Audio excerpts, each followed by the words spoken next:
Assalamualaikum warahmatullahi wabarakatuh. Selamat pagi anak-anak. Apa kabarnya hari ini? Semoga kalian semua sehat selalu dan semoga kita semua selalu dalam lindungan Allah Subhanahu wa taala. Bertemu lagi dengan Ibu di pelajaran Al-Qur'an Hadis. Nah, sebelum pembelajarannya dimulai, alangkah baiknya kita berdoa terlebih dahulu. Bismillahirrahmanirrahim.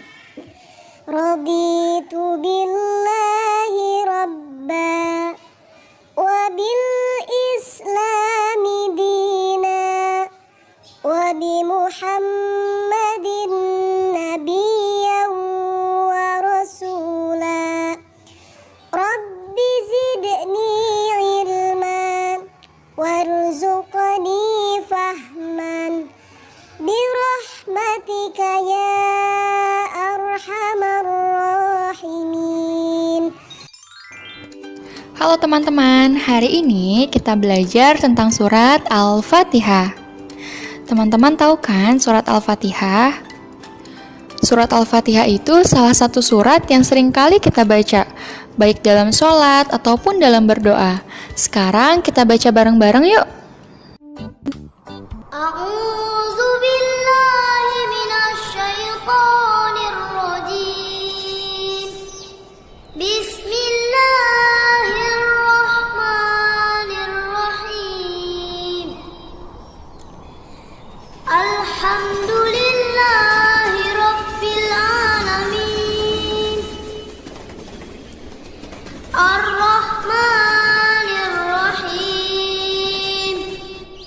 Maliki yaumiddin. Iyyaka na'budu wa iyyaka nasta'in. Ihdinas siratal mustaqim. Siratal ladzina an'amta 'alaihim ghairil maghdubi 'alaihim waladdallin. Alhamdulillah kita udah baca bareng-bareng, sekarang kita masuk ke materi. Kalau teman-teman tadi lihat, Bismillahirrahmanirrahim atau lafaz basmalah adalah ayat pertama surat Al-Fatihah. Jadi nggak bisa dipisahin ya. Kalau kamu mau membaca surat Al-Fatihah, harus dengan Bismillahirrahmanirrahim, karena Bismillah tersebut adalah ayat pertama. Jadi, kalau dijumlahkan keseluruhannya, surat Al-Fatihah terdiri dari 7 ayat. Kemudian, arti dari surat Al-Fatihah adalah pembukaan. Mengapa dinamakan pembukaan? Karena surat Al-Fatihah adalah surat pertama dalam Al-Quran. Selain itu, waktu awal penulisan Al-Quran dimulai dari surat Al-Fatihah. Makanya surat Al-Fatihah itu artinya pembukaan. Kemudian, surat Al-Fatihah diturunkan di kota Mekah dan merupakan golongan surat Makkiyah. Selain itu, surat Al-Fatihah memiliki beberapa nama. Nama-nama tersebut adalah, yang pertama adalah Ummul Quran, artinya induk Al-Quran.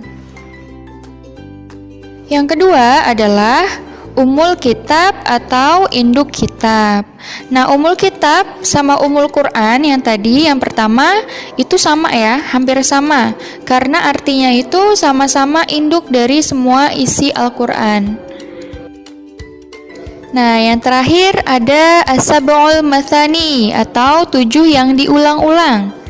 Kenapa dinamakan 7 yang diulang-ulang? Karena surat Al-Fatihah seperti yang kita tahu tadi, jumlah ayatnya kan ada 7 ya. Dan dibaca diulang-ulang waktu kita sholat. Kita mau sholat subuh, bacanya surat Al-Fatihah. Mau sholat zuhur, bacanya surat Al-Fatihah. Mau sholat asar, mau sholat maghrib, mau sholat isya, kita bacanya surat Al-Fatihah. Makanya dinamakan 7 yang diulang-ulang karena selalu kita ulang ketika kita sholat. Isi kandungan surat Al-Fatihah, yang pertama, membahas tentang keimanan. Allah Subhanahu wa Ta'ala adalah satu-satunya pencipta dan pemberi nikmat di dunia ini. Oleh karena itu, di ayat kedua yang bunyinya Alhamdulillahi Rabbil Alamin, dan ayat ketiga Ar-Rahmanir Rahim, manusia memuji Allah dan menyebut namanya, yaitu Rabbil Alamin, Ar-Rahman, dan Ar-Rahim. Yang kedua, isi kandungan surat Al-Fatihah juga membahas tentang hukum-hukum, yaitu kebahagiaan yang kita harapkan, yang kita inginkan, itu hanya bisa didapatkan dengan menjalani aturan-aturan dari Allah. Allah menyuruh kita sholat, kalau kita sholat pasti kita dapat pahala, kita masuk surga.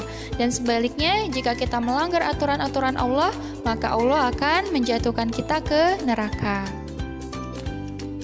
Yang ketiga, surat Al-Fatihah juga membahas tentang ibadah. Kita sebagai manusia harus beribadah hanya kepada Allah. Kalau mau minta pertolongan atau sesuatu, hanya kepada Allah juga, karena tidak ada Tuhan di dunia ini selain Allah. Pernyataan seperti ini ada di surat Al-Fatihah ayat kelima, yang berbunyi, hanya kepada Engkaulah kami menyembah, dan hanya kepada Engkaulah kami memohon pertolongan. Di dalam surat Al-Fatihah juga membahas tentang kisah-kisah. Nah, pada ayat terakhir surat Al-Fatihah, ada orang yang diberi nikmat dan kemuliaan oleh Allah, yaitu Nabi dan umatnya. Dan ada juga orang yang sesat dan dimurkai oleh Allah, yaitu orang-orang yang menentang ajaran Allah. Nah, itu tadi video pembelajarannya. Semoga kalian semua paham ya. Terima kasih. Kita tutup pembelajaran hari ini dengan bacaan hamdalah. Alhamdulillahirabbil alamin. Wassalamualaikum warahmatullahi wabarakatuh.